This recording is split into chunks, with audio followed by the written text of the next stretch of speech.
எல்லாத்துக்கும் இனிய சுதந்திர தின நல்வாழ்த்துக்களுங்க. இன்றைக்கி நம்ம வீட்டில் என்ன செய்ய போகிறோம்னா பாருங்கள், எண்ணெய் ஊற்றியாச்சுங்க. எண்ணெய் ஊற்றி நம்ம ஒரு வெஜ் பிரியாணி தாங்க செய்ய போகிறோம். பாருங்கள், அதுக்கு நம்ம இந்த மசாலா ஐட்டமெல்லாம் எடுத்தாச்சுங்க. சோம்பு, பிரியாணி இலை, பட்டை இதெல்லாம் எடுத்தாச்சுங்க. அப்புறம் கிராமு இதெல்லாமே இருக்குங்க. இதெல்லாம் போட்டுக்கலாம். எண்ணெய் காஞ்சிருச்சுங்க. இன்றைக்கி சுதந்திர தின விழா எல்லாத்துக்கும் லீவுங்க.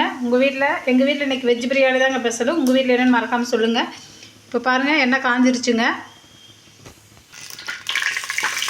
பாருங்கள், இப்போ எண்ணெய் காஞ்சிருச்சுங்க. நம்ம பெரிய வெங்காயம் 2, பச்சை மிளகாய் 2ங்க அதை போட்டுக்கலாம். கொஞ்சம் நல்லா வணங்குதுங்க. அப்புறம் நம்ம இஞ்சி பூண்டு பேஸ்ட் போட்டுக்கலாம். வெங்காயம் நல்லா வணங்கின முடிச்சுல நான் இந்த ஸ்பூனில் 2 ஸ்பூன் இஞ்சி பூண்டு பேஸ்ட்டு போட்டுட்டுங்க. நான் அது போட முடியலைங்க, அதுக்குள்ளே இதுவாகிடுச்சுங்க. பாருங்கள், கொஞ்சோண்டு கொத்தமல்லி தழை போட்டுக்கிறேன். நீங்கள் கொத்தமல்லி புதினா போட்டுங்க, நல்லாயிருக்கு. கொஞ்சம் வதங்கணுங்க. பாருங்கள் தேவையான காய் கேரட் ஒரு 2 பெரிய கேரட்டுங்க, பீன்ஸ் ஒரு 10-20 பீன்ஸுங்க. நல்லா பாருங்கள், கழுவி நல்லா அறுத்து வச்சுருக்குறோம். அதை நம்ம இதில் ஆட் பண்ணிக்கலாங்க. அதுக்கப்புறம் சோயா பீன்ஸுங்க நல்லா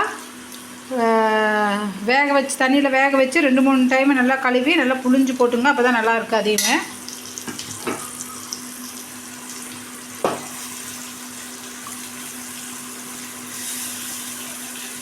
சூப்பராக இருக்குங்க இந்த பிரியாணி. குழந்தைகளும் நல்லா காய் சாப்பாடு நல்லா விரும்பி சாப்பிடுவாங்க. நான் இந்த பிரியாணி அரிசி போட்டிருக்குறேங்க. இன்றைக்கி சீரக சம்பா அரிசியில் தாங்க நம்ம இந்த வெஜ் பிரியாணி நம்ம செய்கிறோம். அதுக்கப்புறமா தக்காளி, நல்லா பெரிய தக்காளி 2 தக்காளிங்க, அதை எடுத்து வச்சுருக்குறேங்க. அதையும் நம்ம இதுக்குள்ளே போட்டுடலாம். இதுக்கு வேணுங்கிறப்ப கல்லுப்பு போட்டுக்கலாங்க. சரியாக இருக்குங்க இந்தளவுக்கு கல்லுப்பு. நல்லா இதெல்லாம் வணங்கிட்டு கொஞ்சம் எண்ணெய் மேலே பிழிஞ்சு காமிக்கிறேங்க. ஒரு 5 நல்லா கலக்கி விட்டுட்டு காமிக்கிறேங்க. வெங்காய தக்காளியெல்லாம் ஒன்றா மிக்ஸ் பண்ணிவிட்டுங்க. இப்போ பாருங்கள், நல்லா வேகட்டுங்க. இப்போ நம்ம என்ன பண்ணுறோன்னா ஒரு 2 ஸ்பூன் அளவு பிரியாணி பொடி சேர்த்திக்கலாங்க. கரம் மசாலா அது 1 ஸ்பூன் அளவு சேர்த்திக்கலாங்க.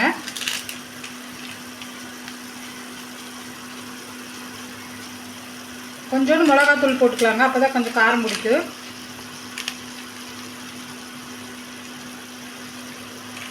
இதெல்லாம் நல்லா வணங்கி இப்போ அந்த பச்சை வாசமெல்லாம் போகட்டுங்க. அப்புறம் நான் காமிக்கிறேன் உங்களுக்கு.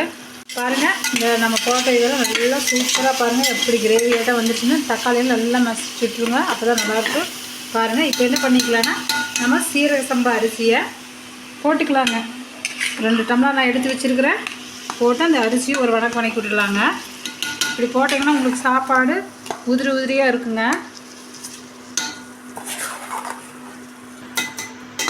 இப்போ பாருங்கள், அரிசி போட்டாச்சு. கொஞ்சம் இதில் நல்லா அந்த அரிசிக்கு அந்த மசாலாலாம் பிடிக்கிற மாதிரி நல்லா வணக்கி விட்டுக்கலாங்க. அப்போ தாங்க டேஸ்ட்டு சூப்பராக இருக்கும் அந்த சாப்பாட்டுக்கு. அந்த இதுக்கெல்லாம் பாருங்கள், இதுக்கு ஒரு 2 ஸ்பூன் நெய் சேர்த்திக்கலாங்க. இருந்தால் சேர்த்துங்க, இல்லைன்னா ஆப்ஷன் தான். நான் இந்தளவுக்கு நெய் சேர்த்திருக்கிறேன்.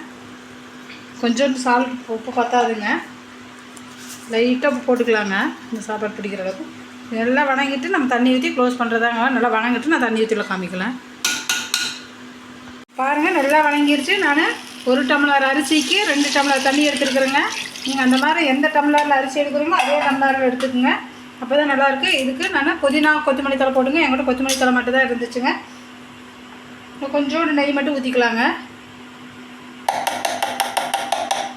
இது 2 விசில் விட்டுடலாங்க. 1 விசிலாக போதும்னு நினைக்கிறேங்க. பாருங்கள், நீங்கள் அரிசி கொஞ்சம் நிறையா வச்சிங்கன்னா 1 விசில் விடுங்க. இல்லை கொஞ்சம் கம்மியாக வச்சிங்கன்னா 2 விசில் விடுங்க. நான் சாப்பாடு ஓப்பன் பண்ணேன்னு உங்களுக்கு காமிக்கிறேன். பாருங்கள், நம்ம பிரியாணி எப்படி இருக்குதுன்னு பார்த்துலாமா? வெஜ் பிரியாணி பாருங்கள், இந்த அளவுக்கு வந்திருக்குது. சூப்பராக தாங்க இருக்குது பார்க்குறக்கு. பாருங்கள், நல்லா பொழுன்னு கலக்கி பார்த்தா நல்லா கலக்கிக்கலாங்க. கலக்கினா தான் டேஸ்ட்டு வரும்.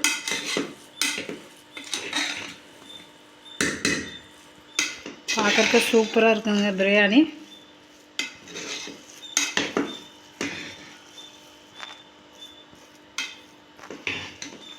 பாருங்கள், சூப்பராக வந்திருக்குதுங்க. உங்களுக்கு இது பிடிச்சிருக்குன்னு நினைக்கிறேன். மறக்காமல் இந்த மாதிரி பிரியாணி செஞ்சு நீங்களும் சாப்பிடுங்க. பாய்ங்க எல்லாத்துக்கும்.